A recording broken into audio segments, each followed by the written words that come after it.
एक बार की बात है, नन्ही परी अपनी जादुई छड़ी लेकर आसमान में उड़ रही थी। तभी उसकी नजर नीचे एक खूबसूरत जंगल में पड़ी, जहां रंग बिरंगी तितलियां और चिड़ियां उड़ रही थीं। नन्ही परी उन्हें देखकर खुश हो गई और उन्हें पास से देखने के लिए जंगल में गई। नन्ही परी तितलियों के पास गई, पर तितलियां उसे देखकर डर गईं। इतनी बड़ी तितली, कहीं हमें खाने तो नहीं आ रही? दोस्तों, भागो यहाँ से। रुको, मुझे डरने की जरूरत नहीं है। मैं तुम्हें कोई नुकसान नहीं पहुँचाऊंगी। मैं बस तुमसे बात करने आई हूँ। तुम कौन हो? कहाँ से आई हो? इतनी बड़ी तितली तो हमने इस जंगल में पहले कभी नहीं देखी। नहीं नहीं, मैं तितली नहीं हूँ। मैं तो एक परी हूँ। मेरा नाम नन्ही है। मैं यहाँ परीलोक से आई हूँ। क्या कहा तुमने? तुम परी हो? हाँ हाँ, सही सुना तुमने।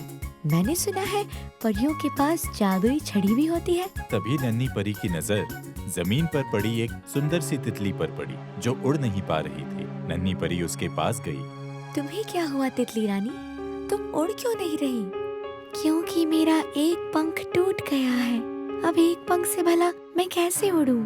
घायल तितली की बात सुनकर नन्ही परी को उस पर दया आ गई। उसने तुरंत अपनी छड़ी उठाई और उससे ऐसा जादू किया कि घायल तितली के पंख एकदम ठीक हो गए और वो उड़ने लगी। सभी तितलियां ये देखकर खुश हो गईं। तुम्हारी छड़ी तो कमाल की है नन्ही परी। तुम तो इससे कुछ भी कर सकती हो। हाँ, पर हम अपनी छड़ी के जादू का इस्तेमाल बस सबकी भलाई के लिए ही करते हैं। और अगर ये छड़ी किसी गलत हाथ में लग गई तो फिर तो अनर्थ हो जाएगा। इस छड़ी की शक्ति से कोई कुछ भी कर सकता है। पर उसकी चिंता मत करो, मेरे रहते ऐसा कभी नहीं होगा। ये छड़ी मैं किसी गलत हाथ में नहीं लगने दूंगी। हमें तुम पर पूरा भरोसा है नन्ही परी। क्या तुम हमारी दोस्त बनोगी? हाँ हाँ, क्यों नहीं। जल्द ही नन्ही परी उन तितलियों के साथ घुल मिल गई। सब आपस में खेलने में मगन थे, पर उनको ये पता नहीं था कि पेड़ के ऊपर बैठा बंदर चंटू ये सब सुन और देख रहा था। चंटू जंगल का सबसे शैतान और शरारती बंदर था, जिससे सब परेशान थे। नन्ही परी की बातें सुन और उसकी जादुई छड़ी की शक्तियां देख चंटू के मन में लालच आ गया। वो सोचने लगा, वाह क्या छड़ी है! अगर इस परी की छड़ी किसी तरह मेरे हाथ लग जाए तो इस जंगल में बस मेरा राज होगा। सब मुझसे डरेंगे, सब मेरी बात सुनेंगे। चंटू किसी भी तरह नन्ही परी की जादुई छड़ी पाना चाहता था, इसलिए वह चुपके चुपके पेड़ के पत्तों से छुपता हुआ नन्ही परी के पीछे पहुंच गया और एक झटके से उसके हाथ से जादुई छड़ी छीन ली और उछलकर ऊपर चला गया। बंदर भाई, मुझे मेरी छड़ी दे दो।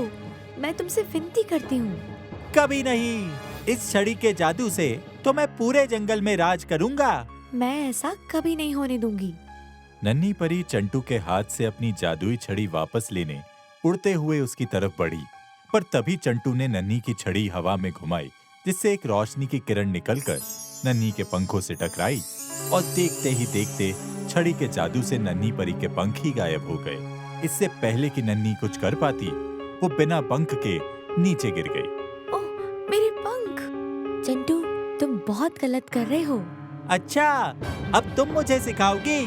अभी मजा चखाता हूँ। और फिर से जादुई छड़ी घुमाकर जादू किया, जिससे बेचारी रंग बिरंगी तितलियों के पंखों से रंग ही गायब हो गए। चंटू वहां से चला गया। नन्ही चंटू की तलाश में उसके पीछे चल पड़ी। इधर चंटू नन्ही परी की जादुई छड़ी लेकर जंगल में सबको परेशान करने लगा। छड़ी घुमाकर कभी वो हाथी के दांत गायब कर देता, कभी भेड़िए की पूंछ, तो कभी चिड़ियों के पंख। जंगल में सब उससे डरने लगे और अपनी समस्या लेकर जंगल के राजा शेर सिंह के पास गए और अपनी समस्या बताई। शेर सिंह, चंटू बंदर का कुछ करना होगा।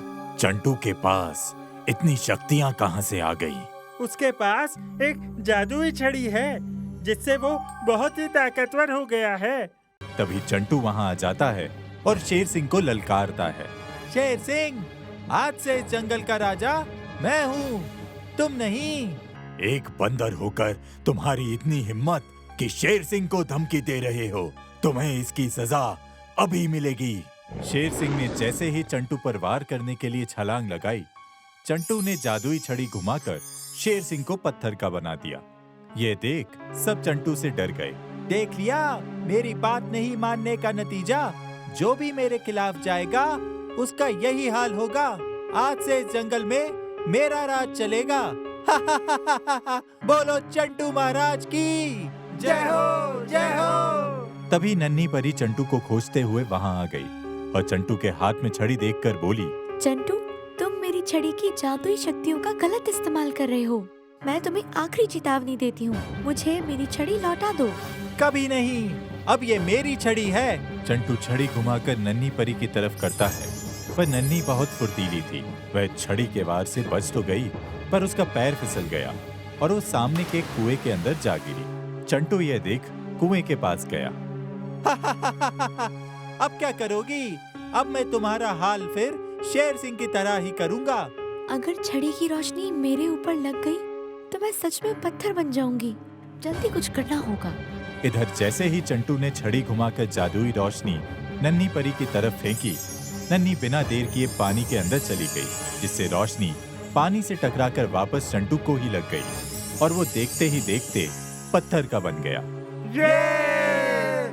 हाथी ने अपनी सूंड से नन्ही परी को कुएं से बाहर निकाला। नन्ही ने पत्थर बने चंटू के हाथ से अपनी छड़ी वापस ली और सबको छड़ी घुमाकर पहले की तरह ठीक कर दिया। और जैसे ही वो चंटू को ठीक करने गई, भेड़िए ने उसे रोक लिया। नहीं नन्ही परी, चंटू को ऐसे ही रहने दो, इसने सबको बहुत परेशान किया है। नहीं नहीं, मैं इस छड़ी का इस्तेमाल किसी को सजा देने के लिए नहीं कर सकती। ये सही नहीं होगा। सही कहा नन्ही, चंटू को शक्ति का घमंड हो गया था। अब जब उसके पास कोई शक्ति बची ही नहीं तो उससे क्या खतरा, इसे भी ठीक कर दो। शेर सिंह की बात सुन नन्ही परी ने चंटू को भी ठीक कर दिया। शक्ति जाते ही चंटू को अपनी गलती का एहसास हुआ और उसने सबसे माफी मांगी। मुझे माफ कर दो, शक्ति के घमंड में मैंने तुम सबको बहुत परेशान किया। मैं ऐसा फिर कभी नहीं करूंगा। तुम्हें अपनी गलती का एहसास हो गया, ये बहुत अच्छी बात है चंटू। हमेशा याद रखना कि शक्ति का गलत इस्तेमाल करने से कभी न कभी उसकी सजा जरूर मिलती है। मैं हमेशा ये याद रखूंगा नन्ही परी। अब मुझे वापस परीलोक जाना होगा। तुम सबसे मिलकर बहुत अच्छा लगा। हमें भी, फिर आना नन्ही परी। नन्ही परी जादुई छड़ी लेकर वापस परीलोक चली गई, पर अब उसका जंगल में आना जाना लगा रहता था, क्योंकि अब जंगल के जानवर उसके दोस्त जो थे